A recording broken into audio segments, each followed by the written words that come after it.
Welcome back into the Sports Source. This segment brought to you by Safety Systems. Local, local, local. We always talk about it on this show.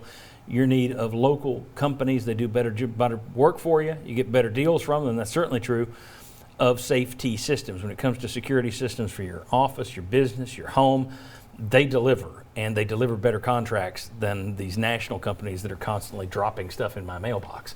They are a really, really good company. I've used them for years. They've been around for more than 20.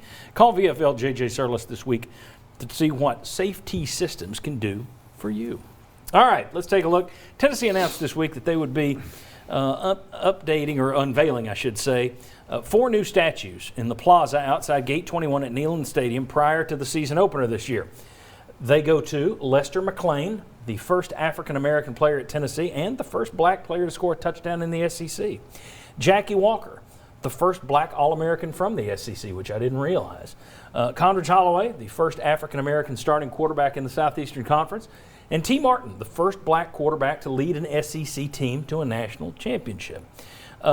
First of all, it is a fitting tribute, in my opinion. Second of all, the farther you go back, the more difficult it was on those guys. So nothing against T. Martin, but the first 3 on that list make a little bit more sense to me than the last one. I understand first black quarterback to win an SEC national championship, but in terms of what people faced and what they went through, those guys in the late 60s and early 70s, I mean, if, you know, this is, 95% white in East Tennessee.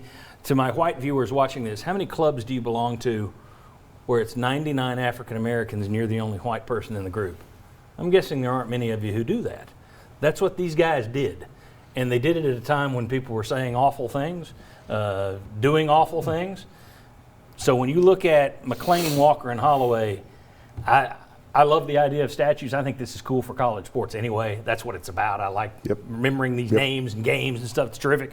T. Martin, I don't have a problem with him going in there, but I see those other 3, I would put those in first. I understand why they're doing it. Your thoughts on the statue? If you were doing a pick which one doesn't fit in this list, it would be T. Martin. And I'm not saying that T. Martin doesn't deserve the honors for leading Tennessee to a national championship.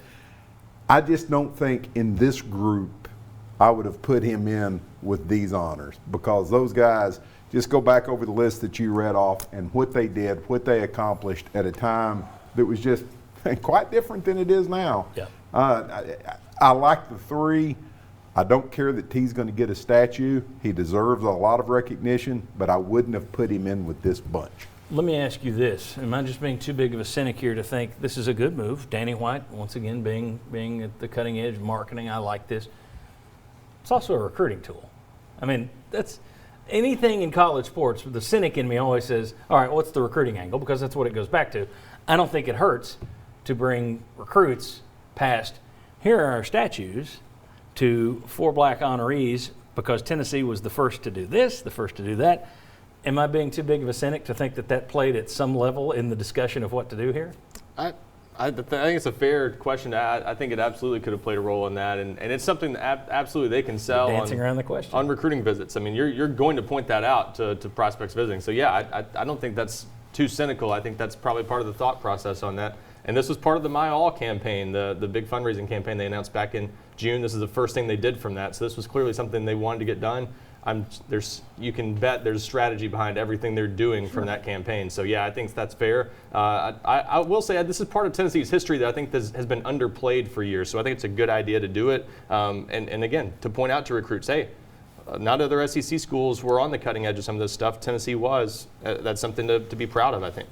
Yeah, if things had worked out better with Wade Houston, if that hadn't been such an outright debacle, I think you would have had more made of the fact that Tennessee was also the first school in the conference to have a black head coach in terms of Wade Houston coming in here. But it didn't work out, so it's like, well, we don't want to make a big deal out of it because it was such a bad gig.